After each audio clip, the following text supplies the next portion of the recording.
이제 앱이 없어질까요? 이 스마트폰에? 앱이 없어질 수 있죠. 에이전트만 남을 수 있죠. 대신 에이전트는 이 앱들하고의 API를 통해서 커뮤니케이션 하겠죠. 그러니까 얘는 내가 하고 있는 모든 일을 다 기억을 하고 있고 이야말로 24시간 디지털 비서네요. 비서의 민주화 시대가 오는 거네요. 그렇죠.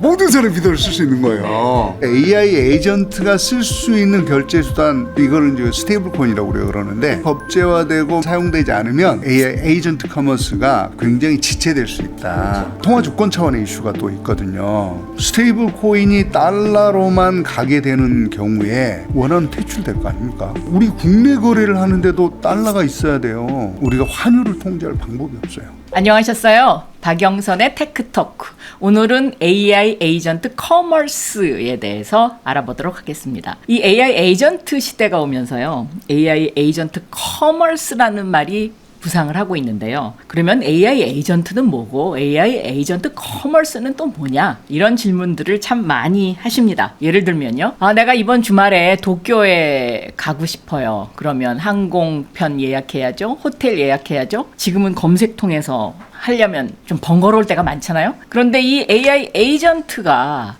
이번 주말에 도쿄 가고 싶어. 항공편하고 호텔 이런 범위 내에서 해줘. 그리고 저는 잡니다. 아침에 일어나면 AI 에이전트가 쫙 일정을 만들어 놓습니다. 이것을 AI 에이전트 커머스 시장이 열린다. 이렇게 얘기하는데요. 그래서 재정경제부 전략경제자문단에서는 AI 에이전트 커머스 분과를 만들고 이 AI가 가져올 시대를 대비하고 있습니다.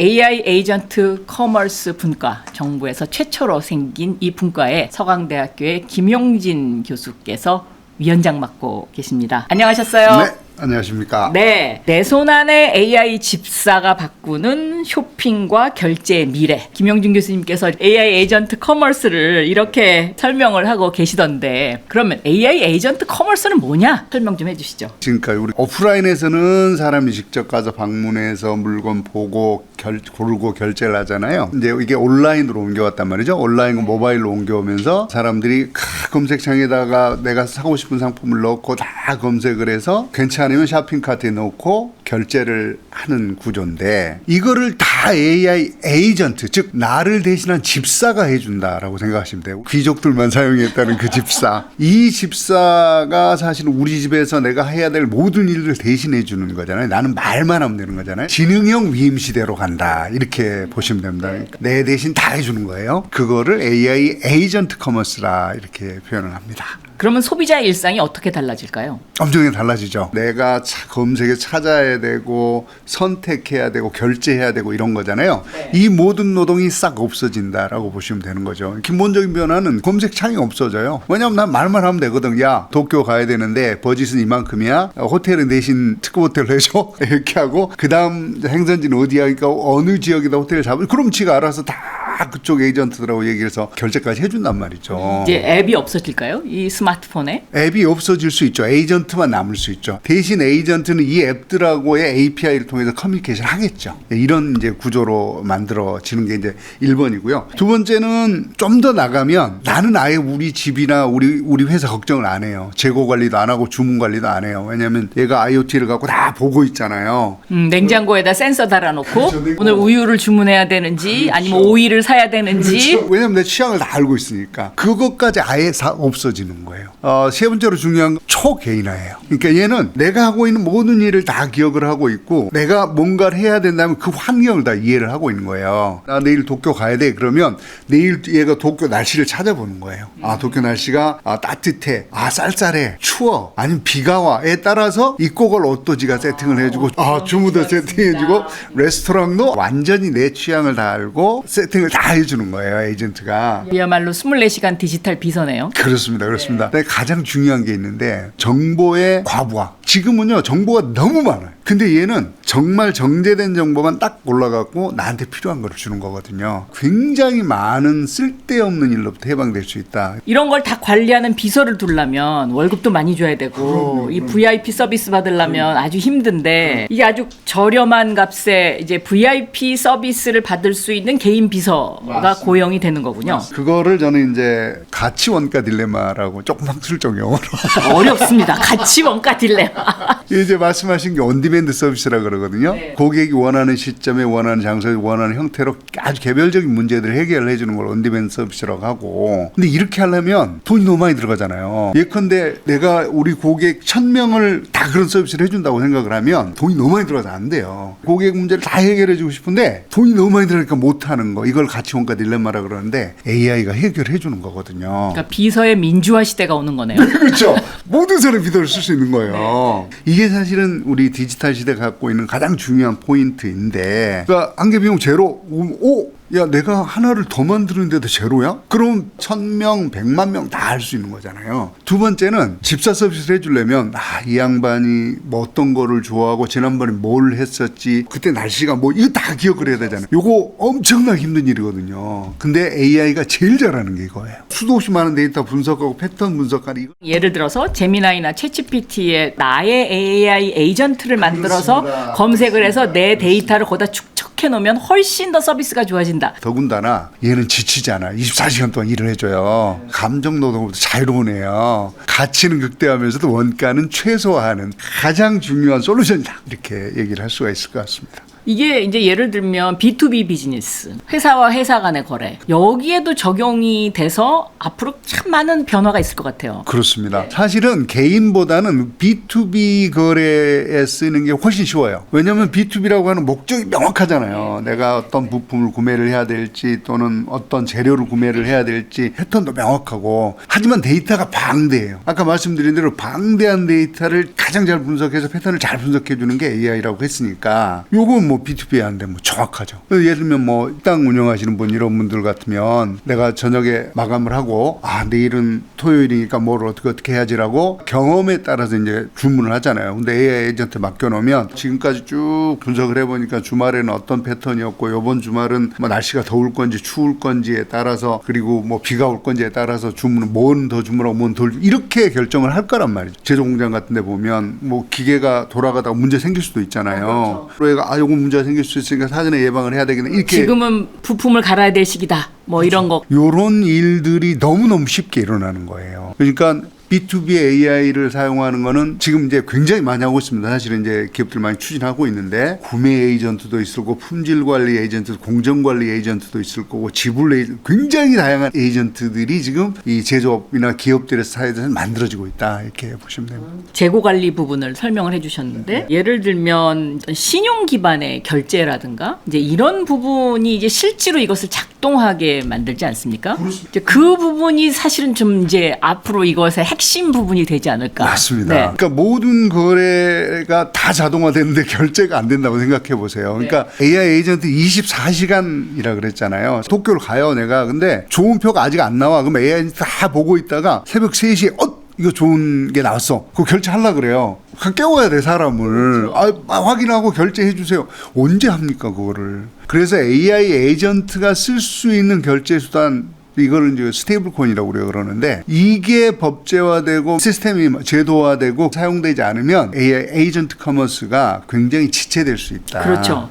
그러니까 이제 이게 결제 시스템도 이제 바뀐다는 건데, 왜 신용카드 하면 되지, 왜 스테이블 코인이냐, 이런 질문들 많이 하시거든요. 우리 워낙 신용카드에 익숙하니까. 근데 이제 간단히 생각해 보시면 신용카드는 사람을 위한 결제 수단이에요. 사람이 모든 걸 결정해야 되는. 왜냐하면 그거를 누구한테 딴 사람 줄 수가 없으니까 내가 카드 번호 넣어야 되고 실제로 금액도 확인해야 다 하는 거거든요. 이런 결제망이 따로 있는 거예요. 벤이라고 하는 결제망이 있는데, 예를 들면 사람이 결제를 하려면 벤사도 들어가고 그 안에 페이먼트 게이트웨이, 요게 결제가 제대로 정당하게 이루어지는지 그렇지 않은지를 확인해 주는 애, 그 다음에 이제 카드사, 은행, 요렇게 해서 이제 단계가 있고, 요 거래가 하나가 일어나면 100원, 200원 이렇게 고정수로 결정되거든요. 근데 만약에 얘가 AI가 결제를 해요. 지금 해야 되는데 그 과정을 거쳐봐요. 속도가 안 나옵니다. 그 다음에 비용이 어마어마하게 작죠. 예를 들면 지금 우리가 100원 줘야 되는데 얘는 0.0001원이 들어간단 말이에요. 거래 단위당. 그러니까 비용 차이가 어마어마하게 나고요. 그러니까 이렇게 이해하시면 될 것 같아요. 카드 하면 수수료, 소상공인들이 수수료가 비싸다, 계속 사회적 문제가 있었잖아요. 이 수수료가 제로에 가깝게 없어진다. 그다음에 속도가 굉장히 빠르고, 그런데 지금 못 쓰는 이유는 내가 AI 에이전트가 내 카드 쓸 수 없어요. 디지털 인증을 해야 되는데. 그렇죠. 나를 인증을 해야 되는데 그게 불가능하거든요. 지금 신용카드 같은 경우는 나를 인증하기 위해서 KT라든가 SKT의 서비스를 활용해서 뭐 문자로 이거 똑같은 거를 AI 에이전트와 AI 에이전트끼리 서로 디지털 신원 인증을 해야 되는데 이 방법이 아직 표준이 결정되지 않은 그런 상황이죠. 그 부분은 이제 거의 표준이 만들어져 가고 있는 상황이고, 요게 이제 우리가 빨리 가야 되는 부분 중에 하나라고 보시면 됩니다. 구글이라든가 비자 그런 데는 지금 이거 이미 하고 있지 않습니까? 하고 있습니다.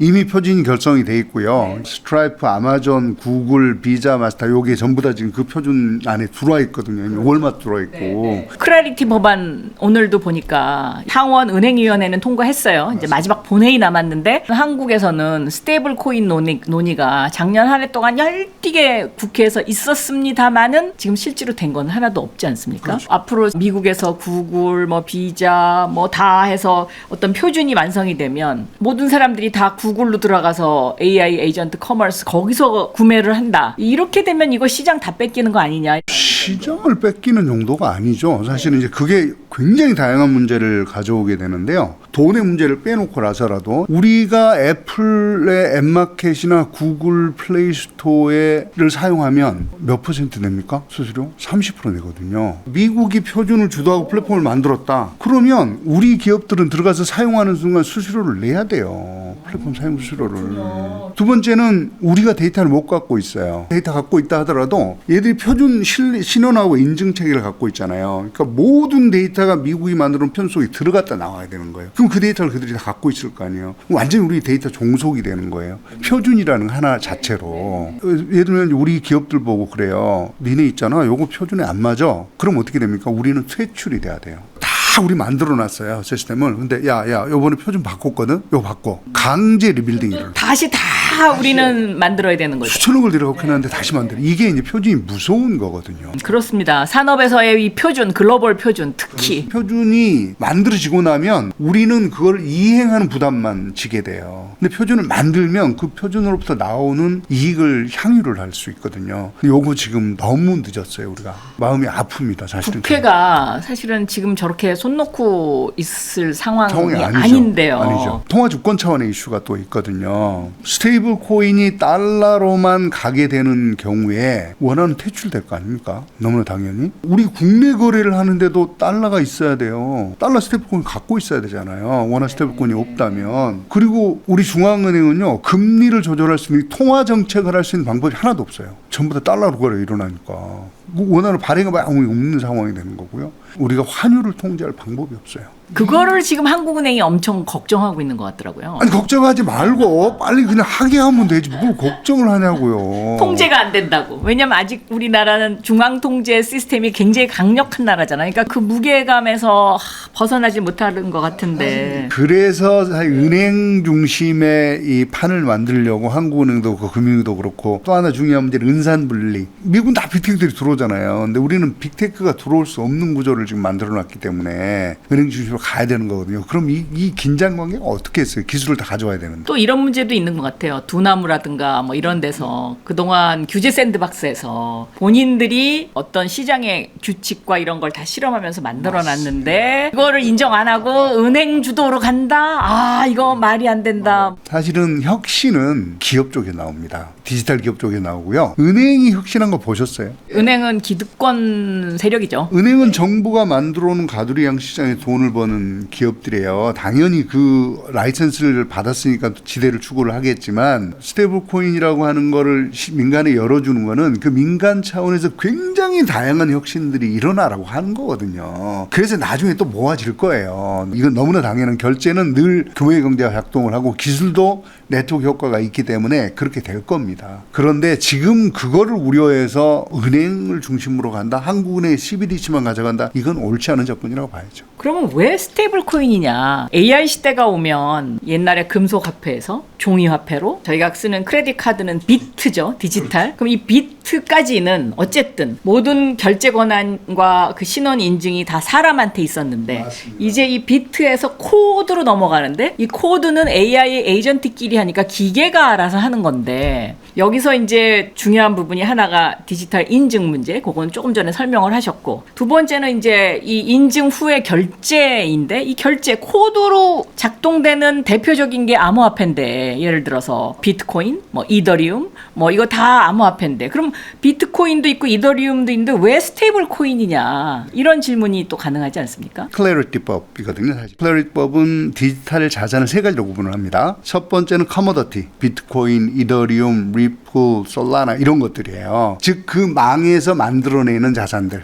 요거는 커머더티, 일반 상품이라고 하고요. 두 번째는 STO, 토큰 증권이라고 하는 건데, 뮤직하우나 루센트블록이나 카자나 이런 것처럼 음악 저작권 수익료를 쪼개서 파는 이런 회사, 또는 빌딩의 수익권을 파는 회사, 이런 것들은 전부 다 STO라고 할 수 있습니다. 네, 한 사람이 한꺼번에 큰 돈 갖고 못 사니까 나눠서 뭐 1조짜리 빌딩을 뭐 10,000명이 샀다, 뭐 이런 게 이제 토큰 증권이라고 하고요. 1번은 상품 선물 거래소가 관리를 하고, 2번은 증권거래위원회에서 관리를 하고, 마지막이 스테이블 코인이에요. 이거는 통화입니다. 그래서 통화청에서 관리를 합니다. 그래서 이제 지니어스라고 하는 법을 따로 만든 거거든요. 이 스테이블 코인은 이더리움이나 비트코인이나 이런 것들처럼 가격 변동이 심하지 않습니다. 왜냐하면 자국의 돈하고 붙여놓는 거거든요. 옛날 근본이제처럼. 그렇죠. 1달러 1코인, 원화 1,000원 1코인, 1유로 1코인 이렇게 딱 붙여놓은 거거든요. 이게 변동이 안 됩니다. 가치 변동이 일단 없고요. 그러니까 항상 고정돼 있고, 두 번째는 24시간 결제를 할 수 있죠. 세 번째는 이게 프로그램이가 조건을 줄 수 있습니다. 자, 내가 물건을 샀는데 이 물건은 내가 물건을 받고 나서 바로 돈을 주는 게 아니고, 물건을 품질 인증하고 오케이 하면 돈을 줘. 이렇게 조건을 달 수도 있고. 그러니까 스마트 컨트랙트를 통한 프로그래밍이 가능하다. 그렇습니다. 네. 언제 어디서 무엇에 얼마나 어떻게 사용할 수 있는지를 다 결정할 수 있단 말이죠.